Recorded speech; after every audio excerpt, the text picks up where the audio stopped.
Okay, I'm going to call this meeting to order. Will you join me with the Pledge of Allegiance, please? I pledge allegiance to the flag of the United States of America and to the republic for which it stands, one nation, under God, indivisible, with liberty and justice for all.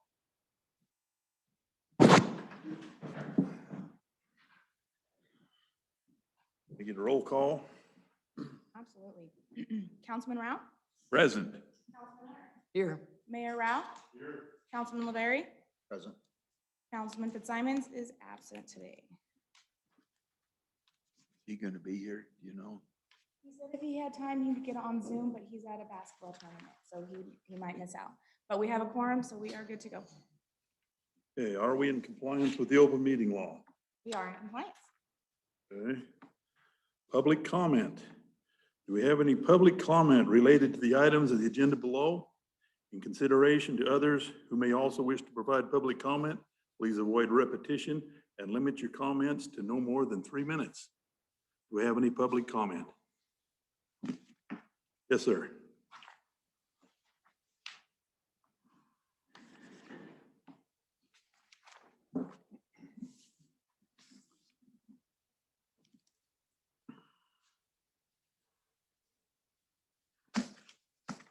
Thank you for hearing me. My name is John Houston.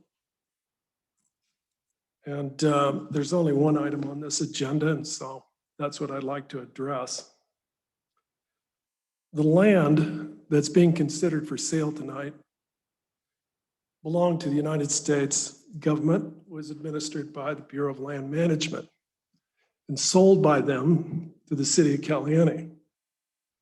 One of the inducements in that regard was the representation made by the city of Caliente that none of this land would ever be sold outside of a competitive bid circumstance. My comments tonight I have provided in the form of a memorandum to all of you. And so I'll just proceed on that basis. The money to buy that land from the United States government did not come from the city of Caliente. It was provided by the United States government itself, specifically the United States Department of Commerce, Economic Development Administration. You have a partner. And while I understand that the total funding under the EDA grant was not completed, and so that the funding was terminated, you have a partner. And the documents and agreements for the money that was used to acquire this land and then later improve it with the cul-de-sac and the water and the sewer is still outstanding. And the EDA has a right to approve prior to the entry of any contracts, any alienation of the property, any transaction. And I don't suppose that this council has contacted EDA and suggested that it desires to sell real estate involved in the grant. More than that, still outstanding is the issue of zoning. Now, when I spoke previously, the city attorney cited a provision of the City of Caliente zoning ordinance, 1521404E, that he opined on the record and professionally to allow the killing of 50 animals a day, their evisceration, and cutting and packaging for human consumption. That is the Webster's Dictionary and the Black's Law Dictionary definition of a slaughterhouse. He called it agreeable under that provision 15214.4E as a packaging process or facility. Sorry, John. Steve, the 3 minutes is up. Okay, your time is Can I, my wife would like to speak. Could I have her 2 minutes? Yes. Okay, thank you. In any event, shortly thereafter, it was determined that the city attorney was using the old 1997 zoning ordinance and not the current 2015. In any event, the current zoning ordinance provides that slaughterhouses is an ag use subject to a conditional use permit and does not appear as an industrial use. It is a stretch. It is a misrepresentation to consider that this facility would be anything other than a slaughterhouse, even if it then packages the meat. And then lastly, CC's and R's with regard to and the purpose of this industrial park prohibit specifically slaughterhouses. A lot more research obviously needs to be done with regard to sewer and water and all the rest of it. But specifically, I would hate to see this council welch on its representations to the BLM and to also violate EDA situations without an in-depth professional view of circumstances that might result in the total call and repayment to the EDA of the funds. Thank you. Okay, thank you for your comments. Do we have any other public comment?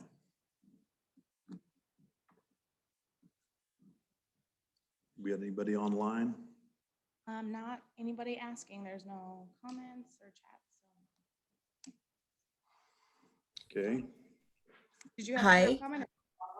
Okay, just want to make sure.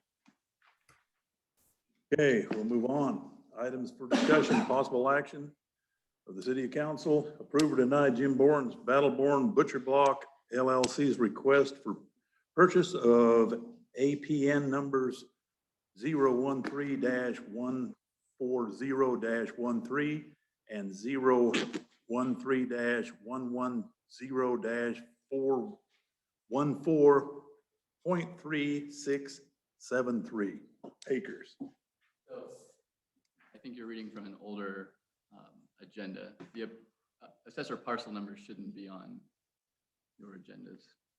Okay, well, that's what's on my agenda. The ones that we posted publicly didn't have parcel numbers on. Oh, I see. Well, that was the first one. For the before purchase of 3.673 acres, and that's what's on the agenda. Okay.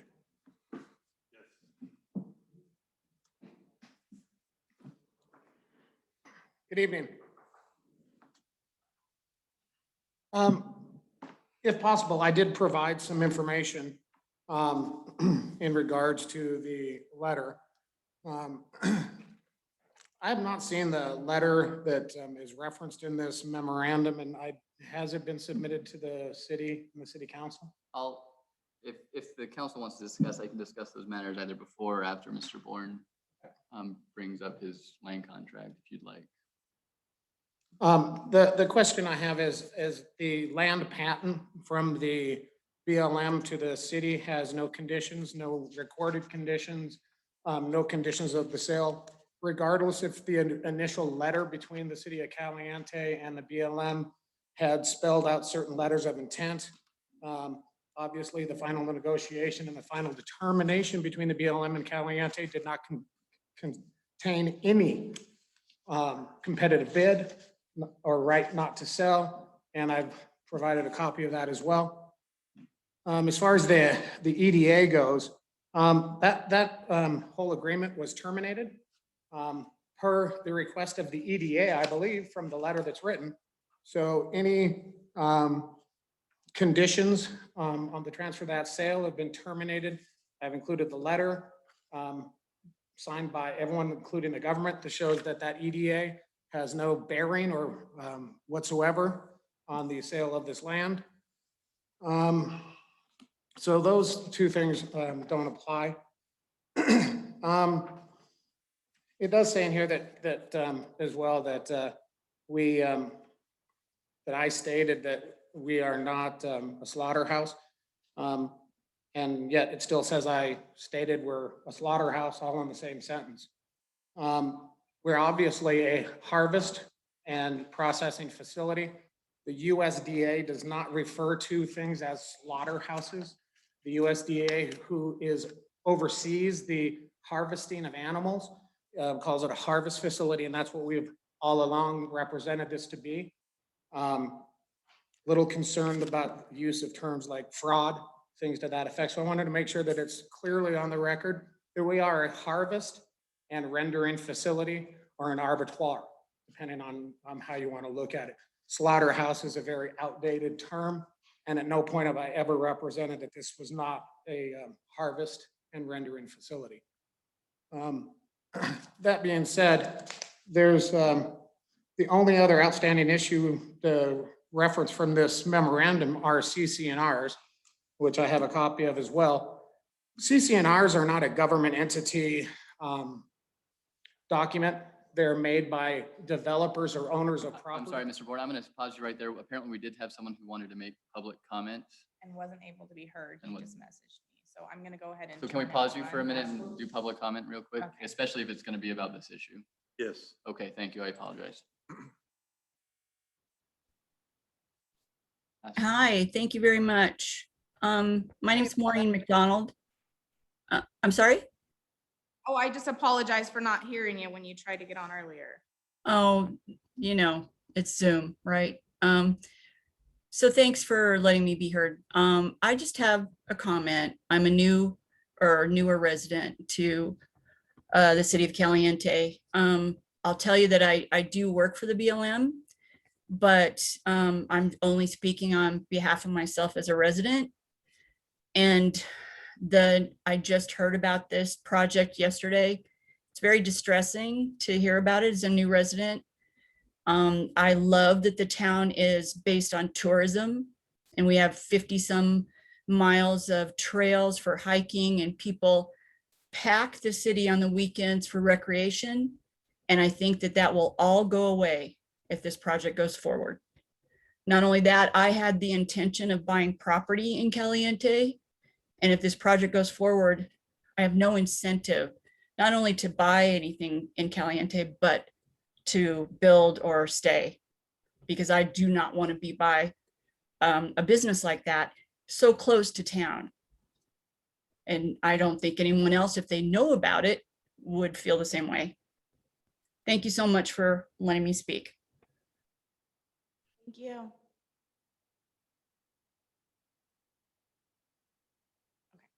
I'm so sorry. Go ahead and. Oh, absolutely, no problem. CC&Rs are for developers or builders who own property. And prior to any of the properties being sold, CC&Rs can be revoked completely, changed, amended, replaced, absolutely at will and whim. So the CC&Rs, as far as that's not a government regulation, it's not zoning, it's what the owner or a developer of a property and land do. Even once 51% of that property is owned by someone other than the builder or the developer, at that point, the owners have a right and a vote to be able to amend, change, revoke, or remove the CC&Rs up to the point where the builder, developer, owner is at 5%. So the CC&Rs are not zoning, they're not codes, they're nothing other than what an owner or a builder has proposed and can be changed or amended at any time. That's about all I have other than the contract. If you guys have questions or comments on the contract. So, yeah, first of all, the city of Caliente was given a patent on the land. And so the city of Caliente owns it in fee simple absolute without any restrictions or anything else like that. Just to be the same if we got a mining patent or anything like that. It's the city of Caliente in fee simple absolute. So we're the only owners. No right, title, or interest is vested in anyone else. We own it outright. Mr. Bourne is correct about the CC&R. The CC&R is a self-imposed conditions, covenants, and restrictions. And what that does is Mr. Bourne is right, is if we're developing that land and people are buying that land, we say you have to abide by our CC&Rs. And and under NRS 116.2117, It allows you to amend and change those CCNRs, as long as you have, and the case law is different in a lot of places, but as long as you have 50% ownership, you can make that change. And then the people who would have standing to fight those amendments to the CCNRs would be landowners in that CCNR district, is what I would call it again. So I guess this is the way I'd say it, if Mr. Bourne put up right now and he bought this land and we agreed to this sale, and 2 years down the line, we say we're gonna change CCNR to prevent something you're doing, Mr. Bourne would have standing to sue us under that CCNR because he bought that land with an understanding of those covenants, conditions, and restrictions. But since we are the only owners of that land right now, we have the final say whether or not we want to amend that CCNR. And it does say, Mr. Houston and Ms. Cole are correct, the CCNR does prevent animal slaughterhouses from being in there, but it would be as simple as putting on the next city council agenda to amend that CCNR and re-record that with the Lincoln County Recorder's Office. And that's on page, so if you're on the CCNR, it's book 207, page 140 under 3.6.11 on the CCNR. And so that's the discussion about the CCNR. Regarding zoning, so again, Mr. Houston, Ms. Cole are correct. There was a 2015 amendment to the zoning ordinance. And I didn't have it at the time because I didn't know it existed, but I have been made aware of its existence, and I took a look at it. And so under the ag on page 24 of the amended zoning requirements, under the ag section, it does say uses permitted subject to special use permit. And so it does allow animal slaughterhouses in agricultural areas. And so it says that. But, and just like any construction of statutes or laws or anything else like that, just because something is allowed in one place doesn't necessarily mean it's disallowed in any other place. And on page 31, under the industrial zone, this is what it says of the industrial zone. The purpose of the I zone is to provide areas where industries necessary and beneficial to the local economy may locate and operate. I zone is intended to provide for the development, and there's a typo here, of agricole uses, which do not in their maintenance, assembly, manufacture, or planned operation create smoke, gas, odor, dust, sound, vibration, smut, or lighting to any degree which might be obnoxious or offensive to persons residing in or conducting business in either this or any other zone.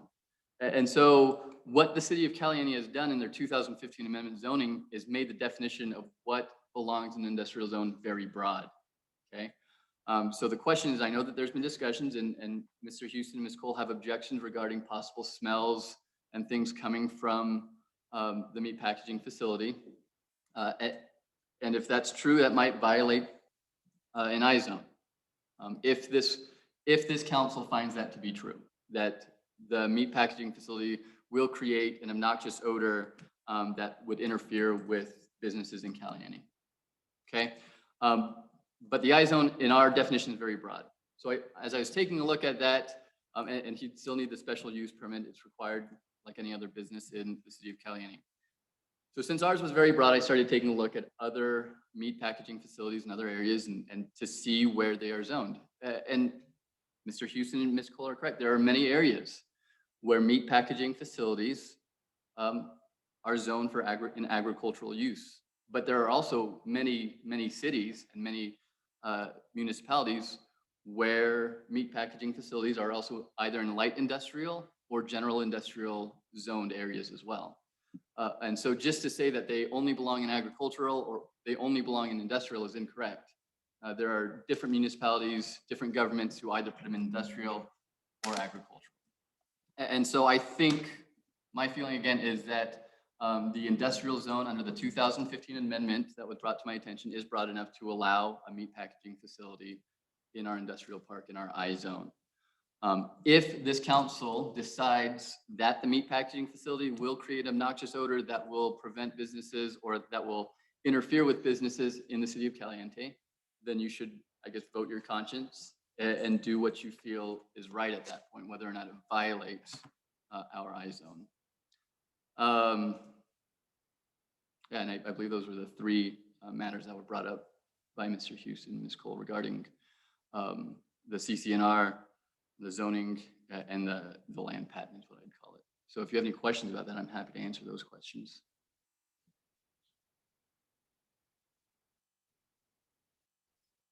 Nobody has any questions? Wouldn't it, I just wondering, I asked this before, but I still think it'd be almost fair to put that up for public, like a public bid. Expect at that rate is so cheap that I understand. they're just handing it over to Mr. Bourne basically with So nobody knowing anything.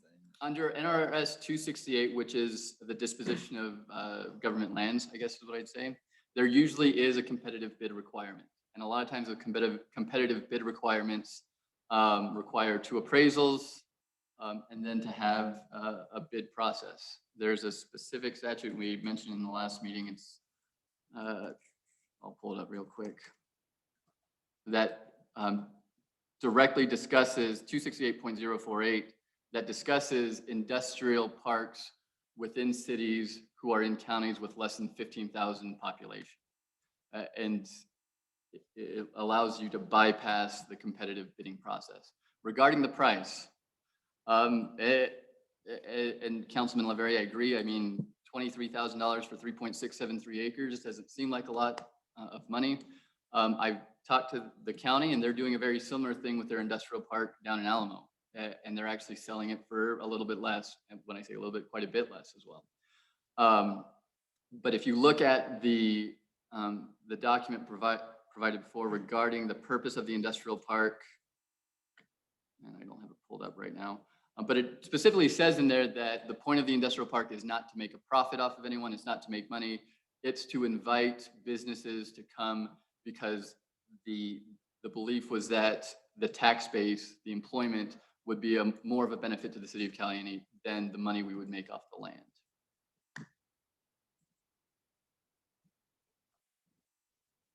Any other questions? Do we have any idea what kind of revenue this is going to bring to, this business would bring to the city of Caliente? Has there been any estimates done as to what the actual economic benefit to the city would be? We looked into, and I talked to Mr. Katsky and regarding the sales tax. Lincoln County and Caliente both, because I would ask, there is a equation, how they figure out the taxation. The problem with Caliente is we do not bring enough sales tax in to even meet the minimum threshold. So as the governor's office actually told me that Caliente is what they consider to be a welfare city. In other words, until we have enough businesses and enough sales tax to reach that minimum amount, other counties and cities are subsidizing us with that sales tax. So until such a time where Caliente is encouraging businesses and doing things with the industrial park that we can be bringing in additional sales tax, there's very little benefit from the sales tax. Even in the first year operation, which is a third of our operation, it's about $1.5 million in payroll. So if you look at all of the statistics that show that in a community, for every $1 in payroll paid, $3 is made by the city and the owners of the businesses in the city. So that'd be about a $4.5 million swing in Caliente. And Councilman Hunter, what he's referring to, I don't know if you're aware, but we're a consolidated tax state. And so that's what he's referring to, is that all sales tax gets consolidated in Carson City and redistributed. I guess I got a question for you, Mr. Bourne, too, is Yes. we've already really kind of approved this. We've already kind of approved this moving forward on the lease agreement. Yes. But I was gone for a couple meetings and out, and the lease agreement just isn't kosher, I guess, to. Well, we needed to collateralize the loan at the land, and the city then didn't feel it was in their best interest to Right. have a collateralized land. And it was brought up that the county is selling out of Alamo in their industrial park land, and this is allowed here as well. I did check with them, and it is considerably less that they're selling the land for. We have no problem with the offer that we put forward. We're going to be putting a $2 million worth of building and equipment in there and paying a lot of money out.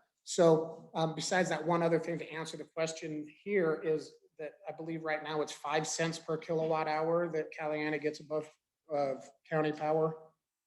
A little more than that, but yeah. Okay, so our power usage is pretty high there. And so a considerable amount of money will be coming back in from the electrical use. And we obviously intend to be growing and working forward on that. And does this change up some of the agreements we made in the lease as far as like, I'd have to go back and look at it, but we were gonna share the cost with putting in the So, and just letting you know- infrastructure out there to, I mean, now that Mr. Bourne's the owner, that kind of should change that up to. So he did put an exhibit B on the sale agreement that incorporated a lot of the terms from the lease. And that's under exhibit B, 1, 2, and 2A and 2B.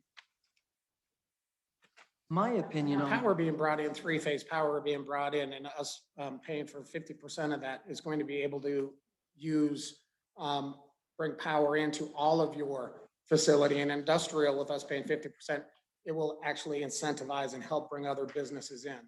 Yeah, I just curious, Yeah. so we're keeping the same. Yeah, pretty much the same thing, just it's a purchase versus a lease. So where I kind of sit on that side of it is, you just mentioned that you're putting a $2 million facility in. Mhm. At the end of the day, it's going to cost the city of Caliente about $30,000, roughly $40,000 for the surveying fees. And these fees that you're asking the city of We're paying Caliente to half pay. of the survey fee. Yes. Yeah, you're paying half, but the city's gonna end up with about $40,000 wrapped, 30, 40, whatever the number may end up being invested into this. It's a very minor amount of a $2 million facility. It doesn't seem like that should be a part of the terms. When it's a lease, it's a different story. We still own the land. You're investing on, there's some benefits there for the city of Caliente to maintain that and keep that. And so, okay, we can make that investment, but now we're selling the land and we're helping you to improve this land and make it. It's When actually, it's a benefit it's to you. improving the whole industrial park, not just my lot. But it's there. I mean, the survey fee is 100% only related to your property. Right now, we have almost $1 million in, and we are getting a loan for another 250,000. We have a grant that's matching funds for $250,000. Every month that we're not open, we're spending about $10,000 a month. And if you're aware of any startup businesses, yes, we're putting an awful lot of time, money, and effort in, and we don't have an awful lot above and beyond. We originally were going in at Adam Katsky's location, doing a mobile and portable facility, and we were looking at about $700,000. Now we're looking at about $3 million. So yes, we're trying to do this, but do we have $40,000 today to throw down? No, we've been doing this for 6 months. So. And I'm just kind of concerned altogether about the terms of the contract that I'm seeing here. The real estate deal throws, you say that you're in a hurry to get these things done, but yet in here it says that you want 180 days to even break ground. You want to have that ability and have. That was requested by Councilman Rao to be put in there, not me. And so then why didn't you say, well, then give me 90 days? I'll have it done in 90 days. Because I was asked to put in 180 days, and that's what I did. I'll tell you that within 30 days of this closing, the slab work will be started. And if you wanted to make that a condition of the sale, I have no problem with that. I'm just not comfortable with the city putting out money when our budget's already super tight. I mean, when we just went through the budget process, we saw how tight we were on the city of Caliente. I mean, our auditor was very clear. You guys are just barely scraping by. And to invest that, I know that the money is going to come back at some time, but I'm just not comfortable with the facts of those things. There's a lot of terms in this real estate agreement that I'm not comfortable with. Looking at the terms of it, it's a very generic, for lack of better terms, a very generic contract, in my opinion, of where it goes. It's just not the due diligence, having 15 days to go there. You should have proof of funds immediately to show that I mean, it's $22,000. I know that you're running, but a business of this size, that should be negligible. And to say, well, we got 15 days to get proof to you, it should be pretty well within a couple days. in my- This is a standard contract that's used on 99% of the vacant land sales that are done in Clark County. And it's just filled out, just like we discussed when we were meeting with people. If you want proof of funds tomorrow, I can pull up proof of funds and show you on my phone right now. Okay. And buyer's due diligence has 30 days to do his research. We've been working on this for how long? And yet you want 30 more days to go through this and make those things. I thought it was a very generic form of contracting, kind of very loose, not very tied down, in my opinion, on it. That's my biggest thing. And I'm still not comfortable with the city paying the fees when you own the land, when you own it outright. When we ask somebody to move to the city of Caliente and they decide to start looking here, one of the things that we've done is we used to ask them to pay their utilities. It was like 10 grand worth of fees. We asked people, hey, you want to move here? You're going to pay 10 grand to build your house. And here we're saying, hey, we're going to pay you. We're going to pay half your fees to get you to move into this property because we really want to give it to you. I'm just not comfortable with that. Well, we've had businesses in the past come to town and the city fit the whole bill, period. When they put the dollar store in down here, they never charged them 1 penny for any of that stuff. For any of the utilities. Nothing As an incentive to.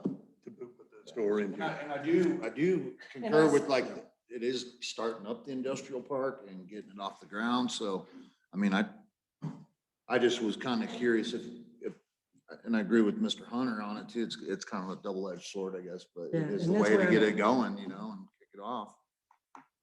And I seem like I'm negative towards this. I've been very positive towards this whole thing during the whole process.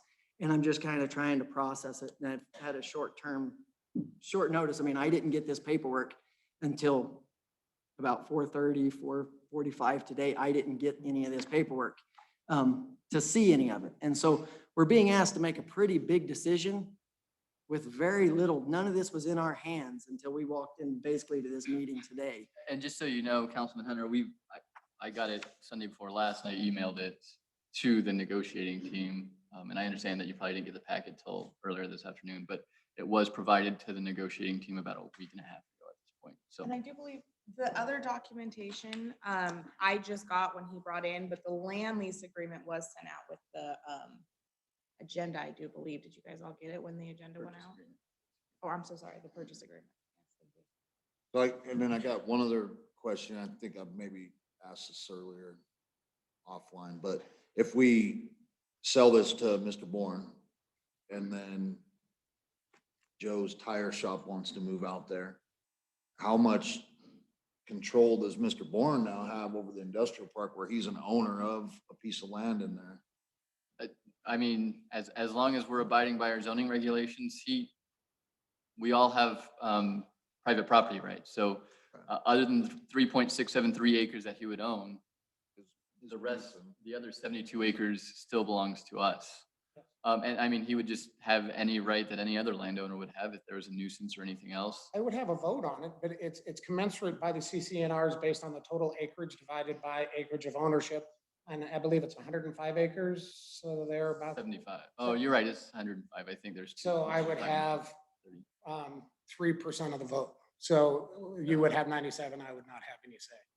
Now, Mr. Katsky is right. If there was a total change that precluded me from doing the business I was in afterwards, and you guys changed your mind and changed the CCNR and said we couldn't do this, I would have standing. But as far as any other business going out there, I would have just what you guys would have, except you own 97%, I would own 3%. I guess some of my questions are just coming because I thought the lease agreement was pretty sweet, you know, and I guess, you know, maybe it don't work exactly for you and it's better to buy it. That's where One of the I guess things, I was hung up a little. I'm like, I thought, you know, Absolutely. for both parties, I guess it was a pretty Yep. fair deal to get that thing going. and that's where I kind of felt, kind of where I started taking another look at this, is I felt like we gave you a very fair deal on this. We left it to Franklin, some terms there to negotiate those. And the report came back that you felt that the city was negotiating in bad faith. and that you were throwing dirt at the city for negotiating in bad faith. And I don't believe that was the case at Wow, all. I don't believe I was throwing dirt at anybody. And this is what I'll say, just, Mr. Bourne and I have had a lot of heated conversations that happens during negotiations. I don't think there's any love lost between us. It's just happens, okay? And I wouldn't say negotiations broke down, but we just kind of came to a stalemate, and that's what happens. And then the negotiating team and Mr. Bourne and his team felt it was in the best interest to go forward with the sale, I guess. There was, what we presented to the city council about a month ago was good, but then there are a lot of other, I guess, hiccups along the way that just not make it impossible to do the lease, but just put both parties in a position, well, mostly put me in a position where I didn't feel it was comfortable for the city to enter into that lease. And so dirt gets thrown, I guess, in hard negotiations. And saying that, again, there's nothing, no animosity between myself and Mr. Bourne. It's just, it's what happens during It negotiations. was business. We were Yeah. negotiating. And as far as the negotiating in bad faith, I believe I did send Mr. Katsky that, and I did tell the council that I met with, when we have an agreement, and it was my understanding that the only thing we were putting up to finalize was the length of the lease. And then I was never given a copy of the lease until Thursday at about 3 o'clock, was not notified that there was a council meeting that evening, was not given an opportunity to be here. And then the lease was totally changed, not the term of the lease. There was no rent, now there's rent. There was collateralization, now there's not collateralization. It was a major change in the lease without representation and me being able to at least be here to represent the company. I don't believe in a million years that Mr. Katsky intentionally or anyone on this council intentionally did that. It just was the way it came down. And we tried to fix that, and we came to a meeting of the minds and found that this would probably be the best. I would still prefer the lease, but we would need the collateralization of the land. And the city, and quite frankly, I can see 100% where the concern would be with that. At which point we started looking at Alamo and the industrial park and what the county's doing and what Elko is doing and a few other localities in Nevada are doing with their industrial parks. And we came back together and said, well, we can make this work with the purchase. We did come with an offer that was substantially higher than we could go into Alamo at. And Alamo would provide the three-phase power to the site at no cost to me. So we've tried to be fair. We've tried to make it work for everybody.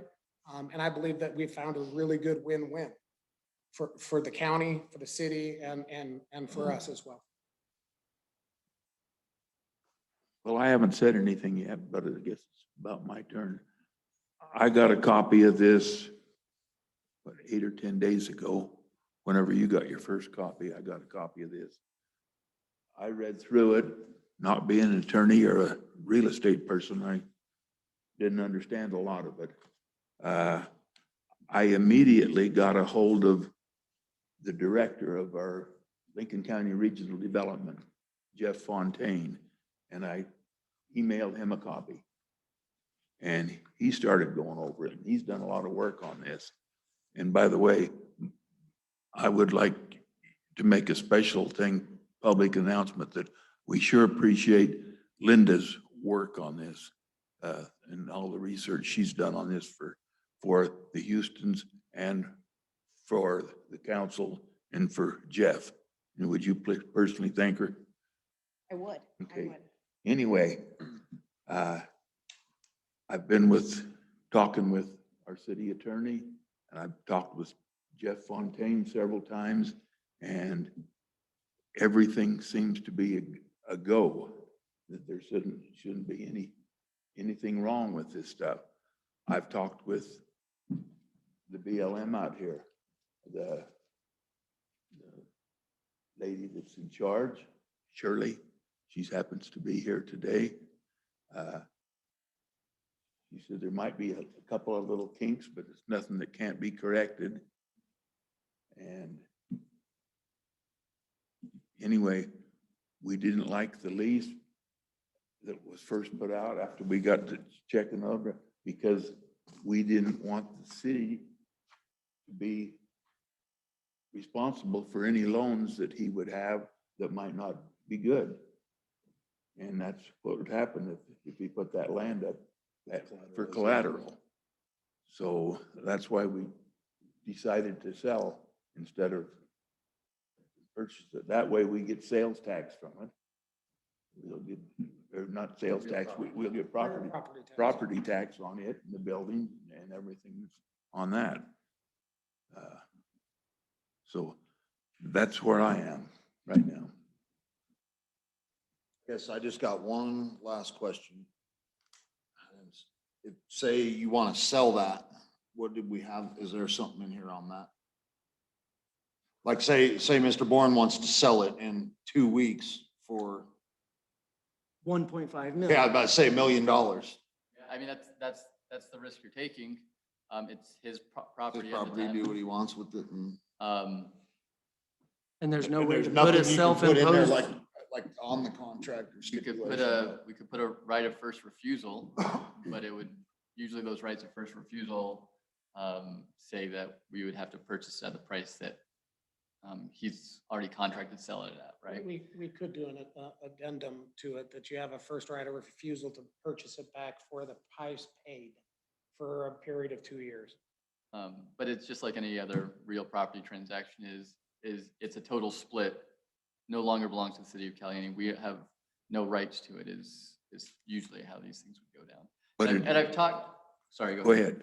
I've talked to other city attorneys, can't think of the name right now.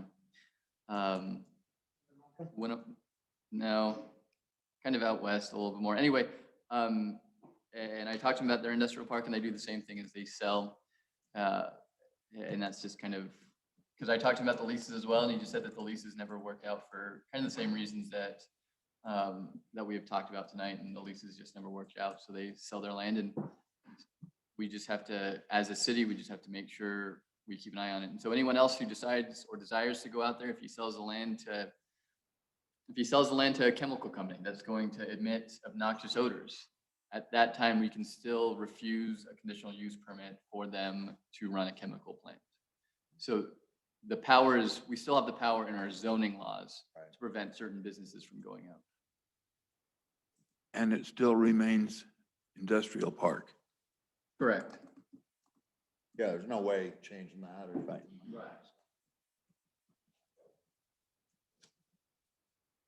Very simple. Jim? I have listened to this, and I've had Mr. Moore tell us that he has a verbal approval to do we won't call it a slaughterhouse anymore. Get closer to your mic, will you? USDA does still call it But slaughter. where I'm going with this, and it's already been brought up on Metro Very, what happens if he cannot get authorization from the appropriate government agency to do this project, to open a business there? Then where does that leave the city in this program? I mean, he owns the building. At that point, he can do whatever he wants to with it, because it's his building. He's invested the money in it to do it. So I think that's something that we should consider. You're saying as far as like everything, it fails, then Well. we're if he- just if stuck he there never with gets him a- being a landowner in our If industrial I park. did get the If he FSIS never gets, approval, yeah, at if which he never point gets approval to put in a, we would obviously That's not change the fine. use of the building and come back to the city council for a different business license. Something. yeah, same thing you brought up, in essence. But we've heard all along a lot of verbal, yeah, we can do this, we already have approval, but we've never saw an official governmental approval of this project. There will never be an official government Well, approval until the building is I built understand and they that send an totally. inspector out. and walk Until through you the get whole ready thing. to make your application. And that's where I'm going. What happens if you don't get it? Well, I think that the first right of refusal for the cost paid, you know, that, hey, it gives him an out. And it does, in Exhibit B, he points out, look, he's got to get this done within 365 days, or he pays us $500 a month for every month that he does not meet those terms. And so he has covered it, but I think that to protect the city, I think that first right of refusal is kind of an important But for the money, document. for the money that we're talking about, $500 a month, nothing. So the other thing we can do on that regarding the power is we could put a deed of trust on the property for after we pay all of our expenses, get the 50% of that, require him to sign a deed of trust over to the city of Caliente so we can secure our loan, I guess, to Battleborn Butcher Block. As long as it was subrogated into second position. And that's something, yeah, we'd have to discuss.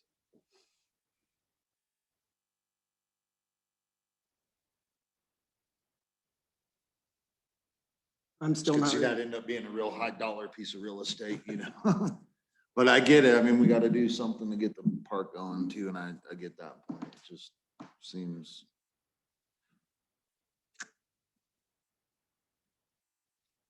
I'm not ready to make a motion in any way towards this. I'm still not comfortable with the terms as they're laid out. I think that we're putting the city there. I'm just still uneasy about it. The paperwork doesn't appease me overall. I'm not happy with all of it. And I've been supporting this from the beginning, saying that I wanted this to come in. I think that it was a good thing that the city get involved. But I'm really second guessing myself on it. In this position, so. He's not comfortable with making a motion. I will make that motion then that we approve Jim's Battleborn Butcher Block request for the purchase of 3.673 acres within the city of Caliente's industrial park.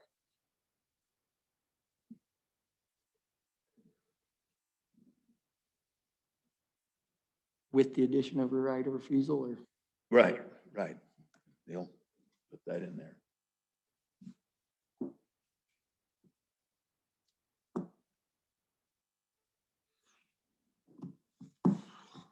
I'll second Tommy's motion to approve the sale of the Battleborn Butcher Block of the 3.67 acres.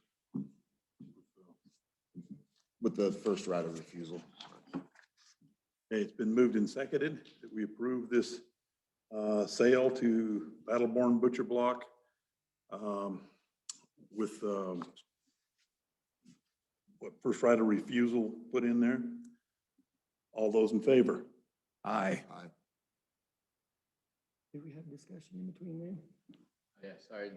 I was gonna say, I think there's a room for discussion there.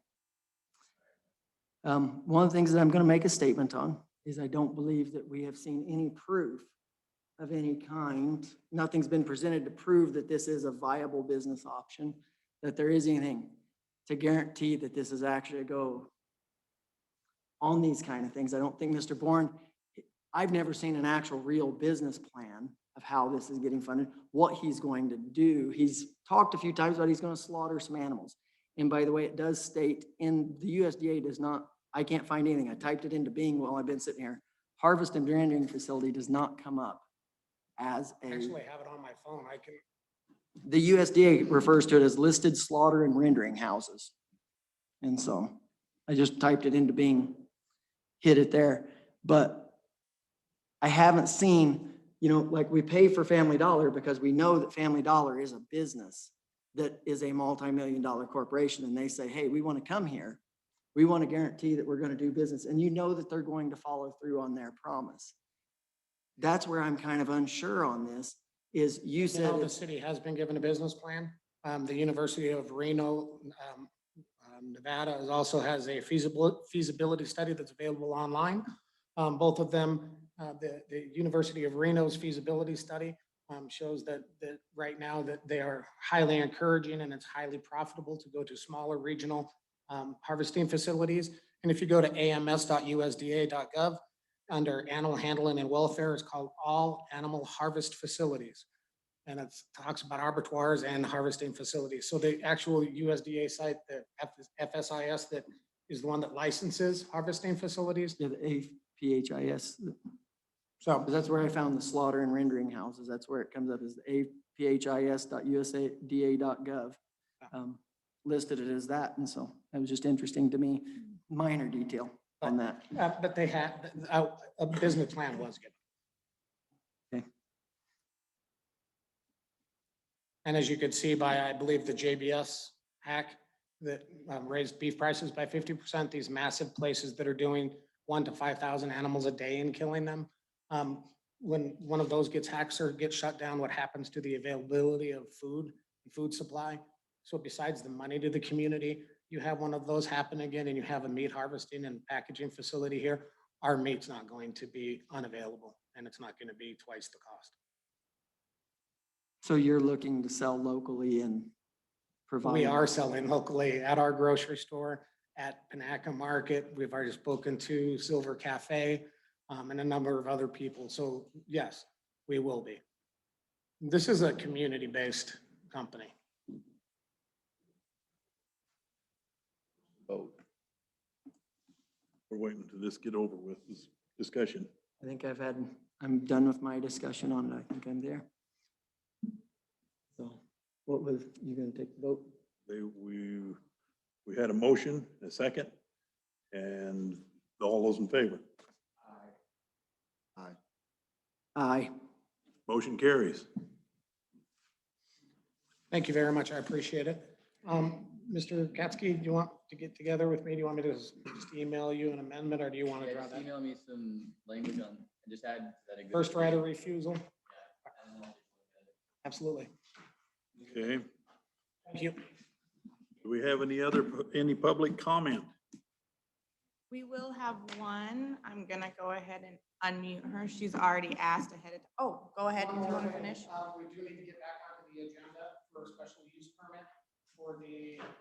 So that is a 10-day business process because we have to send out the conditional use permit letters, but I will have Linda start that process tomorrow. If you need anything from me, just email me. Thanks. Okay, I will email you the application that I'll need, and I'll email that to you tonight, Jim. Yeah, thank you so much. So I'm sorry, we did have another public comment. If you want to go ahead and unmute yourself, you can go ahead and go with your public comment. Hi. So again, I'm a fairly new resident of Caliente, but I'm just wondering, does the city not have any public participation and review process for a project like this? Or environmental analysis? Do you have any idea what the impacts on the environment around the location are going to be? And you mentioned opportunities for competitive bid. Was that even considered? I mean, it just doesn't, it seems like it's being rushed through and that there has not been a lot of scrutiny of both the financial and environmental impacts of this project.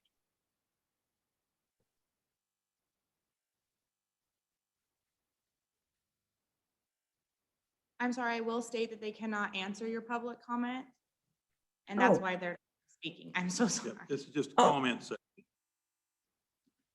Oh, I'm sorry, I didn't know that.